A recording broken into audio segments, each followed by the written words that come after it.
"Dad, my wife put you in your place, and you just took it like a coward." My son Josh's words echoed through the crowded dining room, breaking the silence that had settled after the most humiliating confrontation of my life. 25 people were watching us, relatives, close friends, all invited to the first Thanksgiving that Josh and his wife Amanda were hosting for the family. Amanda stood next to the main table, her arms crossed, a satisfied smile on her face as she stared at me with contempt. At 23, she had just done something no one in 60 years had been able to do: reduce me to complete silence in front of my own family. "Kevin, did you hear what your son said?" she asked, her voice laden with condescension. "Or do I need to repeat it more slowly?" My name is Kevin Hartwell, and at 60 years old, I have built a reputation as the respected patriarch of a family that has always valued tradition, mutual respect, and dignity. For 4 decades, I was the man everyone turned to when they needed advice, loans, or just a word of encouragement. My home has always been the center of family gatherings, my backyard the place where generations connected. Until Amanda joined our family 6 months ago. She had started subtly. Little comments about how my house was outdated, how my stories were boring, how my values were old-fashioned for modern times. Josh, completely spellbound by his new wife, always took her side, laughing when she corrected me publicly or changing the subject when I tried to share life experiences. But today she had crossed a line I never thought possible. "Josh told me you spent $15,000 on the kitchen renovation without consulting anyone," she continued, walking around the table like a predator circling its prey. $15,000 that could have been invested in your son's future. In our new house. In our first baby. The blood rushed to my cheeks. That renovation had been a gift to my late wife Marie, completed 3 months before she died of cancer. Every detail chosen based on conversations we had during 50 years of marriage. Amanda knew that. Josh knew that. Everyone in the room knew that. "Amanda, that's not," I began, but she raised her hand, cutting me off as if I were a naughty child. "It's not what? It's none of my business? Kevin, I'm part of this family now. And families don't hide irresponsible spending from each other." She turned to Josh, who nodded vigorously. I told my Josh about how my father manages the family finances. Total transparency. Joint decisions. Not these selfish secrets from a generation that thinks it knows better than everyone else. I felt tears welling up in my eyes, a mixture of anger and humiliation I hadn't experienced since childhood. Marie always said Amanda had a manipulative side, but Josh was so in love he refused to see it. Now, watching my own son look at me with disappointment, I realized I had lost much more than a family argument. The silence in the room was deafening. My sister Susan fidgeted nervously with her napkin. My brother-in-law Robert studied his plate as if it held the answer to the mysteries of the universe. Even my brother Thomas, usually the first to break the tension with jokes, remained completely still. "Well?" Amanda pressed, her voice now laden with theatrical impatience. "Aren't you going to defend yourself? Or will you finally admit that your selfish actions are hindering the progress of this family?" It was at that moment that something inside me broke. Or maybe it grew stronger. As I looked at Amanda's triumphant face and my son's approving expression, a strange calm settled over me. It was as if a familiar voice whispered in my ear, reminding me of lessons I had temporarily forgotten. Marie always told me, "Kevin, some battles you lose in order to win the war. And some people only show their true colors when they think they're winning." If you're following this story of family manipulation, don't forget to subscribe to the channel to find out how small moments of humiliation can turn into revelations that change everything. Because while Amanda savored her apparent victory and Josh took pride in finally putting his father in his place, neither of them noticed what was about to happen. Thomas had slowly risen from his chair, his hands reaching for something in his jacket's inside pocket. And when he began to speak, his voice carried a tone I hadn't heard in 20 years. "Amanda," Thomas said, his voice cutting through the air like a sharp blade, "you just made the biggest mistake of your life." Everyone in the room turned to him. My brother Thomas had always been the kind of man who commanded attention without asking for it. At 62, 2 years older than me, he carried a presence that came from decades of building companies from scratch and dismantling empires when necessary. Amanda laughed, a sharp, dismissive sound that echoed around the room. "Oh, look who finally decided to speak up. The big brother trying to save baby Kevin from the family." She turned to Josh, seeking support. "Honey, You told me how your Uncle Thomas always spoiled your father, didn't you? Josh nodded vigorously, clearly intoxicated by the confidence Amanda gave him. Uncle Thomas, with all due respect, Dad needs to learn to accept change. Amanda is just trying to help our family be more modern, more, he gestured vaguely, transparent. It was then that Thomas pulled a yellow envelope from his inside jacket pocket, placing it carefully on the table. The paper was heavy, official, with the letterhead of a law firm I recognized immediately, Hartwell and Associates. The firm Thomas had founded 30 years ago and now had branches in 12 states.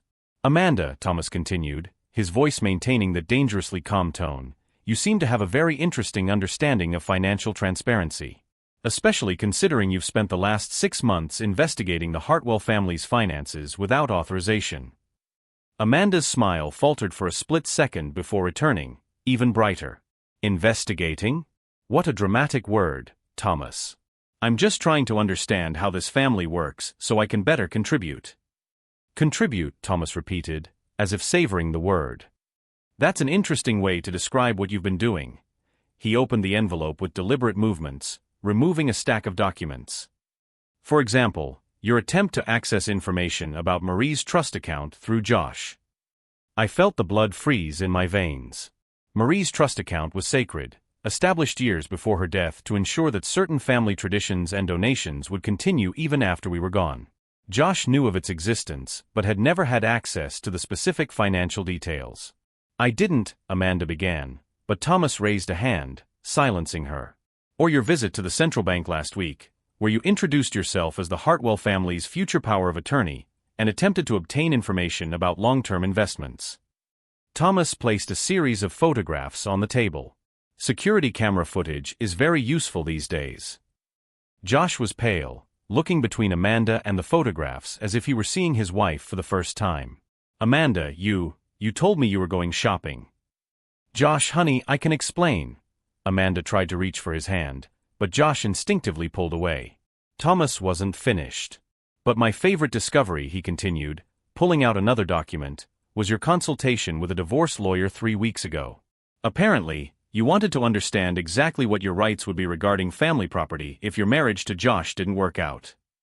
The silence that followed was absolute.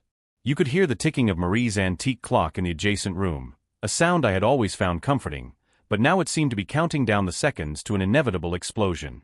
Amanda had become a statue, her expression frozen in a mask of false indignation. But I could see something new in her eyes now, genuine fear. This is invasion of privacy, she finally managed to say, her voice losing all its previous confidence. You have no right to investigate my private life. Privacy. Thomas laughed, a humorless sound.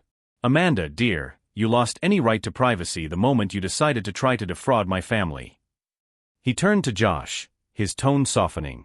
Josh, your father didn't tell you about the $15,000 for the kitchen renovation because it wasn't $15,000. We all looked at Thomas, confused. It was $150,000, he revealed. Kevin spent $150,000 turning that kitchen into the dream his mother had designed over 50 years of marriage. Every detail customized, every finish imported, every appliance selected specifically because Marie once commented that it would be perfect. Tears began to roll down my face. Thomas knew the truth because he was the one who helped me find the skilled craftsmen. He was the one who connected with the European suppliers. He was the one who made sure everything was installed while Marie was in the hospital undergoing chemotherapy. And he didn't tell you, Thomas continued, because he didn't want anyone to feel obligated to contribute or feel guilty for not having thought of it first. This renovation wasn't an irresponsible expense, Amanda. It was a final gift of love to a woman who dedicated her entire life to making this house a home for the whole family. Josh was crying now, his hands covering his face. Dad, I didn't know. But Thomas wasn't done with Amanda yet. What puzzles me, Amanda, is how you found out about any figures related to the renovation. That information wasn't in any document Josh would have access to. He stared directly at her. Unless you used more creative methods to obtain that information. That's when I realized the terrible truth. Amanda hadn't just investigated our finances out of curiosity or ambition. There was a bigger plan at work, something Thomas had discovered that I didn't yet fully understand. Kevin, Thomas said, turning to me, I think it's time you knew the whole truth about who your daughter-in-law really is. The yellow envelope still had documents inside, documents that Thomas hadn't revealed yet. And from the look on Amanda's face, those documents contained information that could destroy much more than just a marriage. Thomas opened the envelope completely and spread a series of documents across the mahogany dining room table. Photographs, bank statements, employment records, and what appeared to be a multi-page private investigation report. Amanda Richardson, Thomas began, reading from one of the documents. Or should I say Amanda Stevens? Or perhaps Amanda Mitchell? He looked directly at her. Which name would you prefer we use today? Amanda's face had lost all color, her hands trembling slightly as she tried to maintain her composure. Josh was looking between his wife and my brother with an expression of complete confusion. Thomas, what are you talking about? Josh asked, his voice laden with growing desperation. Your uncle is talking about an illegal investigation, Amanda tried to recover, but her voice was visibly shaky. This is harassment and invasion of privacy. I'm going to sue you for defamation. Thomas laughed again, that cold, calculated sound I only heard when he was about to destroy someone in business. Defamation requires the statements to be false, Amanda. And everything I'm sharing is documented and verifiable. He picked up a photograph and placed it in front of Josh. This is your wife 2 years ago, using the name Amanda Stevens, being arrested for marriage fraud in Portland, Oregon. She married a 73-year-old man named Harold Stevens, cleaned out his accounts in 6 months, and disappeared. Josh took the photograph with trembling hands. It was undeniably Amanda, younger, but definitely her. Different hair, different clothes, but the same face, the same eyes he had kissed at the altar just 6 months ago. This has to be a mistake, Josh whispered, but his conviction was clearly shaken. Harold Stevens died of a heart attack 3 weeks after Amanda disappeared, Thomas continued relentlessly. His family never got the money back. $500,000 in lifetime savings simply evaporated. Amanda had stood up, walking toward the door, but Thomas wasn't finished. Sit down, Amanda. His voice carried an authority that made everyone in the room, including Amanda, freeze. I haven't finished presenting your complete biography to the family. She slowly returned to her chair but remained standing, her hands clutching the backrest as if she needed the physical support. Before Harold Stevens, there was Robert Mitchell in Sacramento. Thomas picked up another document. A marriage that lasted 4 months. He lost his construction company and his house. Before him, David Richardson in Las Vegas. 3 months of marriage, $120,000 gone. Josh was pale as a ghost, staring at Amanda as if he had never seen her before. Amanda, tell me this isn't true. Tell me there's an explanation. That was when Amanda made the mistake that completely revealed her true nature. Instead of trying to explain, justify, or even lie convincingly, she lashed out with the vicious rage of someone who had been cornered. So what? She shouted, the whole facade of sweet wife evaporating instantly. So what if I married some pathetic, stupid men who were willing to throw money at me? They were idiots who deserved to be cheated. The silence that followed was devastating. Josh had physically recoiled, as if she had slapped him. I work hard to get what I want, Amanda continued, clearly losing control completely. Unlike you privileged people who inherited everything and never had to fight for anything in life. Josh was an easy target with his family money and his pathetic naivety. It was at that moment that I saw my son break down. Tears began to roll down his face as he looked at the woman he had promised to love forever. You never loved me, he managed to ask, his voice just a whisper. Amanda laughed, a harsh, cruel sound. Josh, honey, you're a 25-year-old boy who still lives in Daddy's house and needs permission to buy a car. Did you really think a woman like me would be genuinely interested in you? Thomas rose slowly, his presence filling the room.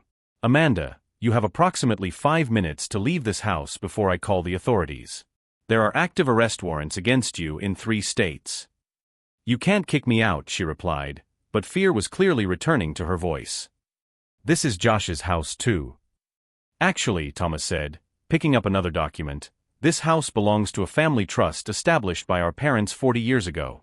Josh has the right of residence, but not legal ownership. And as the trustee, I have the authority to remove anyone who poses a threat to the beneficiaries. Josh was looking at me now, his eyes filled with shame and regret. "Dad, I'm sorry. I didn't know. I should have listened to you and Mom." For the first time since this humiliation began, I felt something other than pain. A mixture of relief and paternal protectiveness that had been dormant during months of disrespect and manipulation. "Josh," I said softly, "you were the victim of a professional predator. This is not your fault." Amanda had started to move toward the stairs, clearly planning to go to her room to get her belongings, but Thomas intercepted her. "Your belongings have already been packed," he said calmly. "They're in the trunk of my car. You're going to walk out the front door right now, and you're never coming back." It was at that moment that I realized Thomas had planned this whole revelation. It was no accident that he had those documents in his pocket during Thanksgiving dinner. He had investigated Amanda, discovered her true identity, and chosen the perfect moment to expose her in front of the whole family. "How did you find out?" I asked Thomas as Amanda hurried up the stairs, probably to check if her belongings had indeed been removed. "Marie asked me to," Thomas replied simply. 2 weeks before she died, she called me and said there was something wrong with Amanda. That she was asking too many questions about money and property. "Marie made me promise that I would protect you and Josh." Fresh tears stung my eyes. Even in her final days, Marie had been protecting our family. She had seen through Amanda's facade when the rest of us were blinded by Josh's apparent happiness. Amanda came downstairs 5 minutes later, carrying only a small bag. Her face was red with anger, but she had regained some of her composure. "This isn't over," she said, looking directly at me. "I'll be back. And when I am, you'll regret messing with me." Thomas positioned himself between her and the rest of the family. "Amanda, you're leaving now, and you're never coming back. If we ever see you near this property or near any member of this family again, the authorities will be notified immediately." She walked out the front door, slamming it hard enough to make the windows rattle. The silence that followed was different from before. It was no longer tense or uncomfortable, but reflective. As if the whole family was collectively processing what had just happened. Josh approached me, his tears now flowing freely. "Dad, can you forgive me? I said terrible things to you. I let her humiliate you in your own home." I hugged my son for the first time in months, feeling him tremble against my chest. "Josh, there's nothing to forgive. You were manipulated by an expert. The important thing is that you can now see the truth." But as I comforted my son and felt our family slowly begin to heal, part of me couldn't forget Amanda's final words. "This isn't over." There was a sinister promise in those words that made me think our ordeal with her was far from over. And I was right. Because 3 days later, Josh received a call that would change everything again. The call came on a Wednesday, 3 days after Amanda left our house. Josh was in the kitchen with me, trying to rebuild our relationship through conversations about his mother's recipes, when his phone rang. "It's her," Josh said, looking at the screen with a mixture of fear and disgust. "Amanda." "Answer it," Thomas said, appearing at the kitchen door. He had spent the last 3 days with us, helping Josh process the betrayal and helping me understand the extent of the investigations he had done on Amanda. "But put it on speakerphone." Josh hesitated for a moment before accepting the call. "Josh, honey," Amanda's voice sounded through the speaker, sweet as honey, as if nothing had happened. "I hope you've had time to think about what happened. About how your family treated me." "Amanda," Josh began, his voice trembling, "you lied to me about everything." "You." "I what, Josh?" she interrupted, her voice hardening. "I married you? I lived in your house? I tried to integrate myself into a family that rejected me from day one? Your uncle presented information that was clearly doctored, probably falsified." Thomas motioned for Josh to continue talking as he discreetly began recording the conversation on his own phone. "The photographs, Amanda," Josh said, gathering his courage. "It was you in the photographs. You can't deny that." Amanda laughed, a calculated, manipulative sound. "Josh, there are people who look like other people. There are computer programs that can alter photographs. Your uncle is a wealthy lawyer with connections. Do you really think it would be difficult for him to fabricate evidence against someone he didn't like from the beginning?" He could see Josh wavering, confusion returning to his face. Amanda was good at what she did, very good. She was planting seeds of doubt even after she had been completely exposed. But Amanda, Josh tried again, you said terrible things in the house. You admitted. What did I say? That I was being attacked by your family and reacted defensively? Josh, when someone falsely accuses you of terrible crimes, when they publicly humiliate you, when they kick you out of your own home, don't you react? Don't you say things you don't necessarily mean? Thomas looked at me with an expression I knew well. It was the same expression he had when he was dealing with a particularly cunning opponent in court. Amanda was rewriting the narrative in real time, and she was much smarter than any of us had initially imagined. Josh, Amanda continued, her voice now laden with convincing tears. I love you. I know I've made mistakes, that I haven't been perfect, but what marriage is perfect? I'm calling because I want you to know that I'm willing to start over. To work on our problems. Where are you? Josh asked, and I could see Thomas quickly jotting down notes on a pad. I'm in a cheap hotel downtown, she replied. I spent almost all the money I had saved for our honeymoon trying to find a lawyer to help me clear my name. Josh, I need you. I need you to give me a chance to explain everything properly. It was at that moment that Thomas took the phone from Josh's hands. Amanda, he said, his voice professional and cold, this is Thomas Hartwell. If you have evidence that the information I presented was falsified, I encourage you to contact the appropriate authorities. There was a long pause on the other end of the line. Thomas, Amanda finally replied, her voice losing all of its previous sweetness, you made a big mistake messing with me. I have resources you can't even imagine. And I have patience. Resources? Thomas repeated, clearly intrigued. Do you think I work alone? Amanda laughed again, but this time the sound was genuinely sinister. Do you think I'm just a desperate woman trying to survive? Thomas, you and your family have no idea who you're dealing with. The line was silent for a moment before Amanda continued. Josh only knows one version of me. The version he needed to know. But there are other versions, Thomas. Versions that know how to deal with rich and powerful families who think they can just throw people away like trash. Thomas was scribbling furiously in his notebook now, clearly recording every word. In 72 hours, Amanda said, her voice now completely transformed into something cold and calculated, you're going to have a visit. Not from the authorities. Not from lawyers. From people who understand how to solve problems, permanently. The call ended. The silence that followed was unlike anything we had experienced in the last few days. It wasn't the silence of shock or confusion, but of genuine fear. Thomas, I said, my voice coming out lower than I intended, what is she talking about? Thomas placed the phone on the table and sat down heavily in one of the kitchen chairs. Kevin, I made a mistake. A very big mistake. What kind of mistake? Josh asked, his voice thick with rising panic. When I investigated Amanda, I focused on her previous marriages and financial activities. But I didn't dig deeply into her associations. Thomas ran his hands through his hair. There were vague references to business partners in the reports, but I assumed they were just other small-time con artists.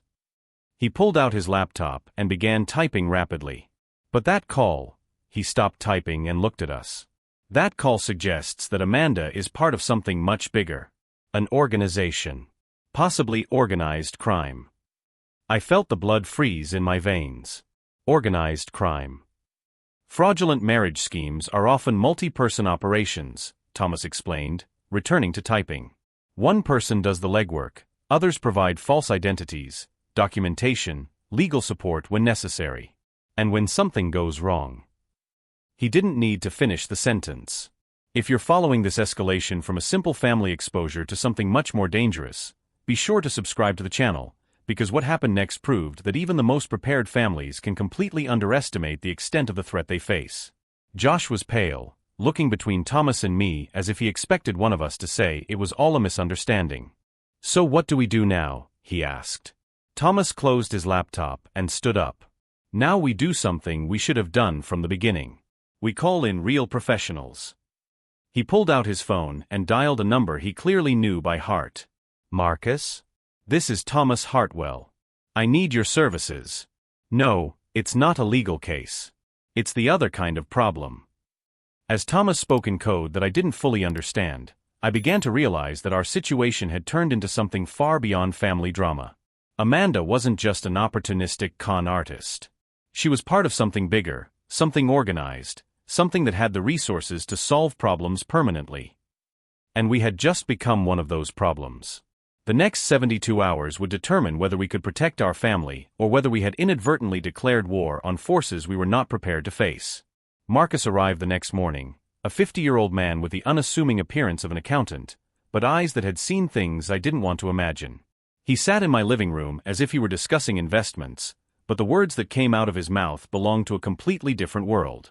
"Thomas told me about your situation," Marcus said, placing a black briefcase on the coffee table. "Amanda Richardson has been known to us for 3 years. She is part of a Detroit-based operation specializing in fraudulent marriages targeting families with significant assets." Josh was pale, absorbing every word as if it were a punch in the stomach. "Her organization has a specific method," Marcus continued. "First, they identify targets through social media, public records, and social events. Then Amanda or one of the other operators approaches the target, always with a completely fabricated identity." He opened the folder, revealing photographs of Amanda with different appearances and names. Short, blonde hair as Sarah Mitchell, long brunette hair as Jennifer Parker, red hair as Ashley Thompson. "Each identity has a complete history," Marcus explained. "A fake employment history, fabricated references, even a supportive family that confirms their stories when necessary." Thomas was taking notes furiously. "And when something goes wrong?"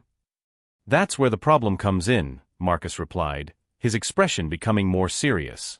"The organization has a conflict resolution department. People who make inconvenient questions disappear. Not necessarily dead, but forced relocation. Convenient accidents. Legal problems that come out of nowhere." I felt my stomach churn. "Are you saying we're in real danger?" "Were," Marcus corrected. "Until 2 hours ago." We all looked at him, confused. Marcus smiled for the first time since he arrived. "You're not the first victims of this organization, and Amanda isn't as smart as she thinks she is. Thomas gave me enough information to connect Amanda to at least 7 other similar cases in the last 2 years." He pulled out his phone and showed us a series of messages. At 6 o'clock this morning, federal agents simultaneously arrested 12 members of the organization in 5 different states.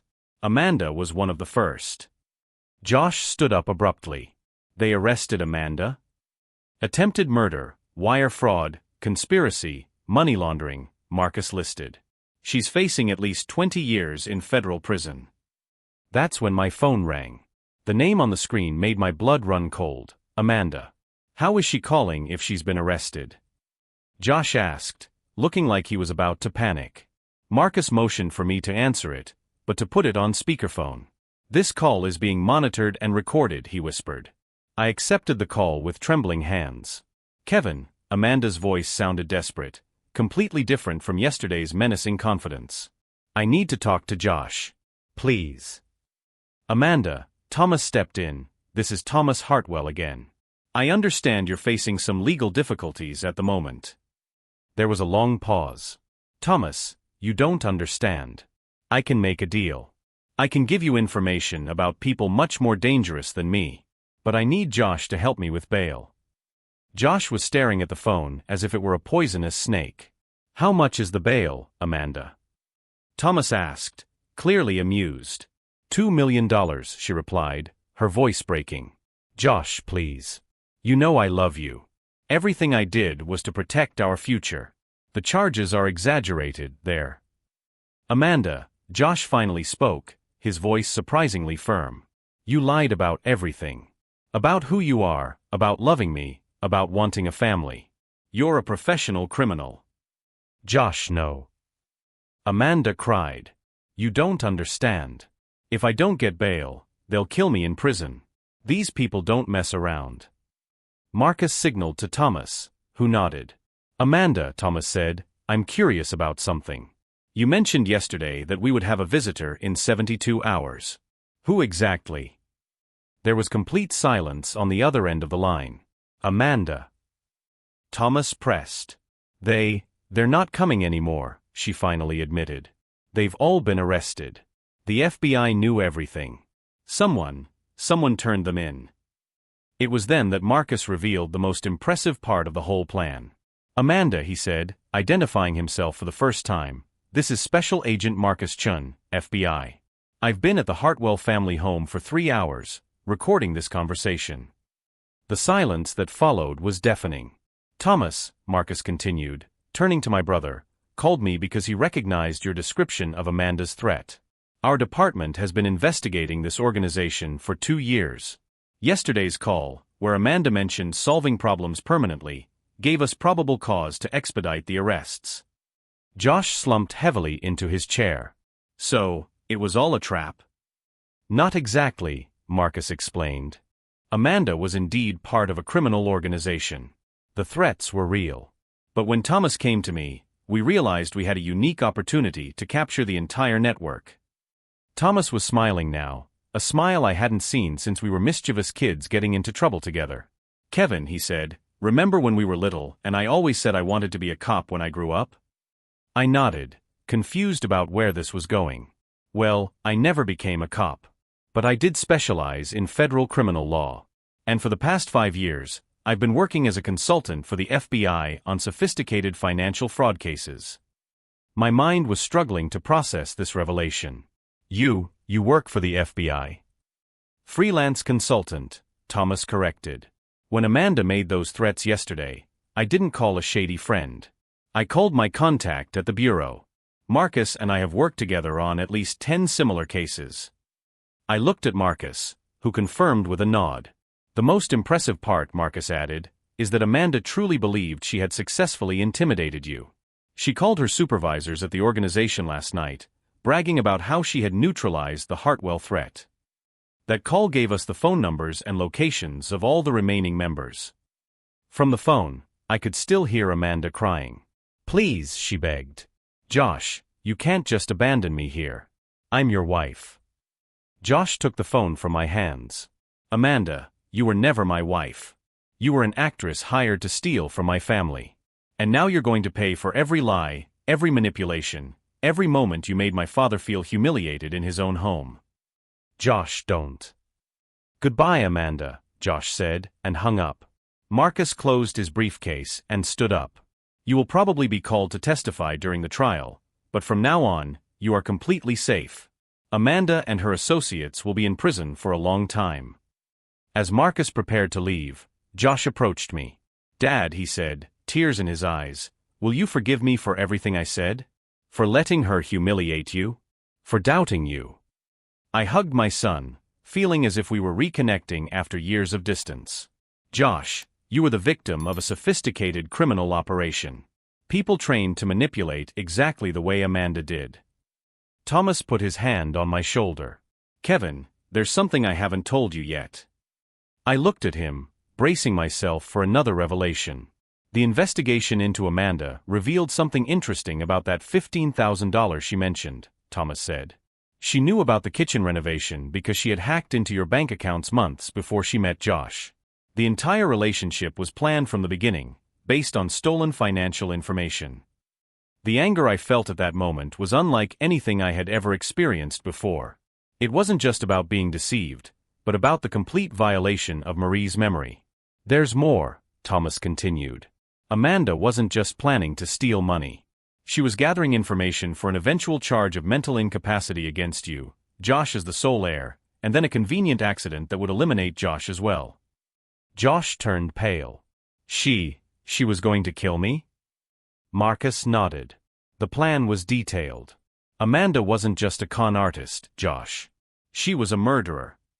It was at that moment that I fully understood how close we had come to losing everything.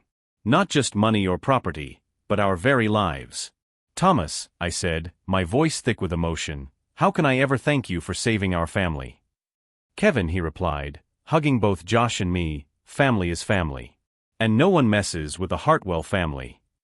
But as we celebrated our victory and safety, none of us imagined that Amanda would have one last card to play. A revelation that would completely change our understanding of the entire situation.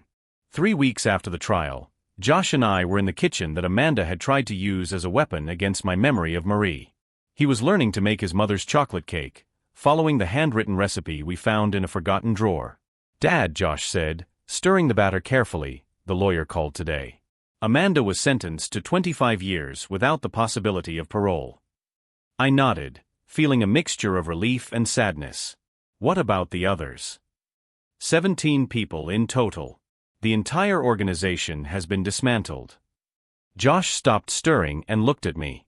Marcus said they'd been operating for over a decade. Hundreds of victims. Thomas entered the kitchen at that moment, carrying a folder I recognized as Amanda's case file. "There's something you need to know," he said, placing the folder on the counter. "Amanda made a full confession yesterday. She told them about you, Kevin." My stomach clenched. What did she say? She said that of all the families they targeted, ours was the only one that made her question what she was doing. Thomas opened the folder and showed me some handwritten pages. She wrote that Marie had been genuinely kind to her, that you treated her like a daughter from day one. Josh was reading over my shoulder. She also wrote that she regretted lying about loving our family. It was strange to feel compassion for someone who had tried to destroy our lives, but there it was, appearing at the most unexpected moment. What else did she say? I asked. Thomas flipped through a few pages. That Josh was the first man she ever met who truly loved her, without any ulterior motives. That it scared her because she didn't know how to handle genuine love.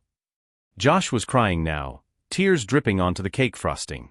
That makes it even sadder, doesn't it? Yes, I admitted. It does. We spent the next few months rebuilding our family relationship. Josh moved back home temporarily, not out of dependency, but by choice. He wanted to spend time with us while he processed everything that had happened. Thomas visited more often, and we discovered that our brother was more interesting than any of us had ever imagined. His stories about working for the FBI were fascinating, but nothing compared to the stories from our childhood that we began to reminisce about. 6 months later, Josh met Sarah, an elementary school teacher who works with special needs children. She is kind, honest, and transparent about her life in a way Amanda never was. More importantly, she treats us like real family, not targets. But the biggest change happened to me. I realized that I had spent years after Marie's death just existing, not living. Amanda, in her attempt to destroy me, ironically showed me that I still had a lot to fight for. I started traveling, something Marie and I always planned to do in retirement. I visited all the places she marked in our old atlas. And in each place, I felt her with me, laughing at my failed attempts to speak other languages. Josh now runs the antique shop I opened in the city center. It's small but thriving, full of pieces that tell stories of families who came before us. Sometimes customers ask about the framed photo on the counter, Marie and me on our 20th wedding anniversary. "That's my mom," Josh says proudly. "She still protects our family." Thomas retired from the FBI last year, but continues to work as a consultant.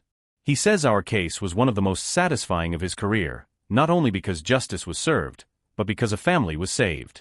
The last I heard, Amanda was participating in a rehabilitation program in prison, helping other inmates deal with addiction and trauma. Maybe she'll find some peace there. I hope she does. If this story of family manipulation and redemption touched you, subscribe to the channel for more stories of how families can overcome anything when they stick together. I've learned that predators like Amanda thrive in disconnected families, where love has been replaced by suspicion. They can't operate where there is genuine trust and open communication. Today, as Josh and Sarah plan their wedding and Thomas brings the grandchildren to visit, I look at Marie's renovated kitchen and smile. Amanda was right about one thing. She really did put me in my place. My place was to be the protector of this family. And finally, I was back where I belonged.